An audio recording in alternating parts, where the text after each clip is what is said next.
বন্ধুরা, এই কদিন আর এত ব্যস্ত ছিলাম দুর্গাপুজো লক্ষ্মী পুজোর ভোগ রান্না পুজো আচ্চা নিয়ে, তাই রোজকার ভিডিও দিতে পারিনি। তা আজকে আমি একটু খাবারের ভিডিও, রান্নার ভিডিও শেয়ার করছি আপনাদেরকে। আজকে আমি কি কি রান্না করছি সেগুলোই দেখাচ্ছি। সাদা ভাত, গন্ধরাজ লেবু, কাঁচা লঙ্কা, উচ্ছে ভাজা,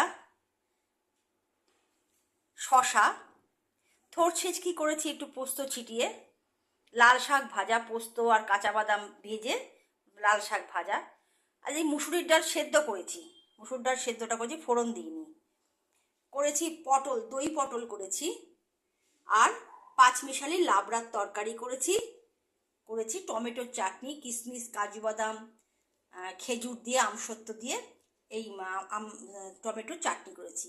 এটা আমাদের বাড়িতে সবাই খুব ভালোবাসে খেতে। ভাত পাতে শেষের দিকে একটু চাটনি হলে মনটা যেন ভরে যায়। তাই আজকে রান্না আমার এগুলোই আজকে আমি রান্না করেছি। আজকে নিরামিষ, কিন্তু নিরামিষ বলবো না, লাস্টের দিকে একটু ডিমের অমলেট করতে হবে, কেন ছেলে মেয়ে এরা নিরামিষ একদমই খেতে পারে না। তাই শেষে খাওয়ার সময় একটু গরম গরম ডিমের অমলেট করে দিতে হবে।